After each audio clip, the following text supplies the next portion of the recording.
Liz, we're sitting here in the Jenny Lee building at the Open University. Now, we've talked a lot about the buildings, but I wonder if we could talk about the name. Why is the Open University called the Open University? Well, that's a very good question, Karen, not least because when it was first thought up, it was actually called the University of the Air, because Harold Wilson, who was the brains behind it really, thought that we could be using technology to broadcast learning opportunities to more people.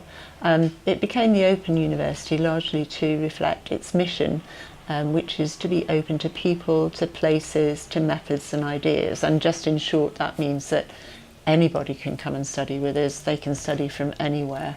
We're not afraid to try new ways of doing things, and we're always interested in the ideas that people bring. So open in every sense of the word. Really. So what are the implications then of being that open? I mean, can really anybody study? Yes, I say that with a slight hesitation, and we are open to anybody who wants to undertake a course in higher education. We have lots of free stuff, of course, that people can take whatever their situation, but if you wanted to sign up for a degree with us, you don't need to have the traditional A-level entry qualifications or other entry qualifications that most other universities require, and that's because we've done a lot in terms of developing our curriculum to really scaffold learning for people who come with not necessarily the same background as others who go into the more mainstream universities.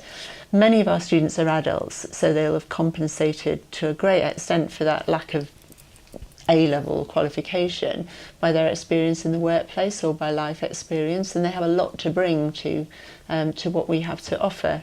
The slight caveat was that some of our courses obviously do have some prerequisites. So if you want to study social work, for example, there are some requirements that are laid down by the professional body that we have to adhere to.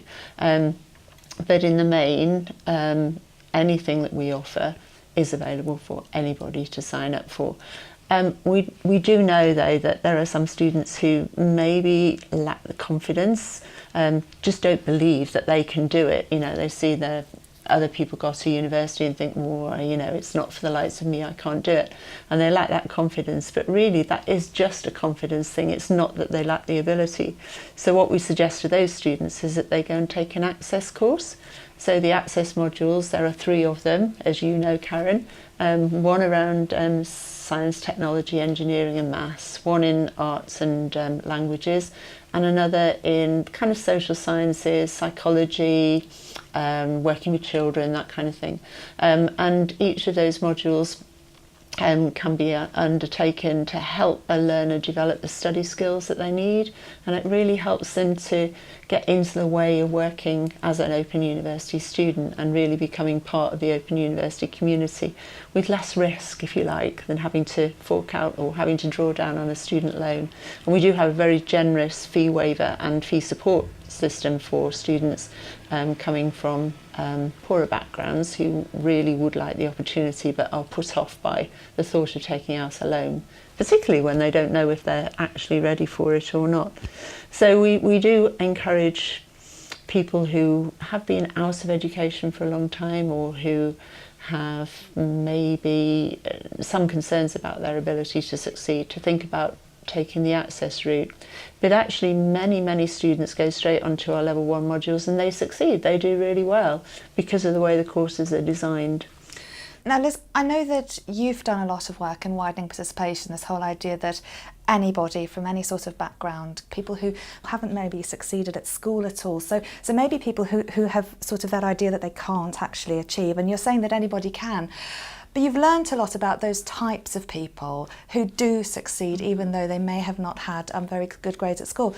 What is it about them that makes them sort of succeed and go on? What would you say to those people in terms of enhancing something to get them through this? Okay, I think that people generally they want to do it. There's some life event or something that said to them, I need to do something to change what's happening in my life, in my world, and I want to do something about it. And quite often people think about going on to do some additional studying or getting a qualification to really make that difference to their career prospects, or even just to enhance their own life experience.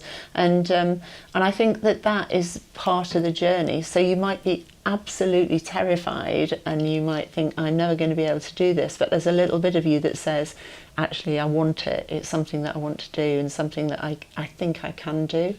I've been reading some quotes for students recently over the weekend, talking about, you know, I want this so much, I really, really want it, and yeah, it was so hard at first and I'm still finding it hard, but because I want it, I'm going to keep trying, and I get lots of support and lots of help from my tutor, you know, so those kinds of things. So I think the message is you're never alone in the Open University. There are always lots of other people like you who are experiencing the same things. Don't always say so, but they are, and there's always lots of help and incredible understanding from tutors and from our support staff about what students are going through, particularly those who've come from a standing start with no higher education experience and very low prior education qualifications. We do have some students who don't have any qualifications at all. And you've seen some wonderful success stories, I know, in your time proceeding at graduations. Can you just tell us very briefly about one of those? Actually, I'm going to cheat and I'm going to do two. Okay, so one was a lady that I met. She won an Adult Learner Award in Wales, and she was working in a bakery, and she was a cleaner in the bakery. So she used to go in early every morning and do the cleaning, and she decided that she wanted to study. She wanted to try and improve her opportunities. So she started an access course. And all the other people in her workplace would say to her, why are you bothering to do that? You don't need to do that. And she said, but I'm doing it because I can. And I thought that was a really, really important message. I'm doing it because I can. And she did really well. And then she went on, carried on after that, because it's not necessarily about getting the degree at the end of the day. It's actually about the difference it makes to you in your own, you know, in your own experience and at any particular point in time. So it might be that was enough for her. As it was, she went on and she did more. But it could be that you just want a certificate or a diploma, or even just some credit, or just some training in a particular new area that you're working in. The other example is and there are lots like this, but I'm just picking this one out, is a woman who was a classroom assistant and she wanted to be a teacher. And she took she started studying with the Open University, and she's now headmistress. So she's gone from classroom assistant to headmistress, and the Open University has helped her do that. There are loads and loads of other examples, but those are two that stick out for me. Liz Marr, thank you very much. Okay.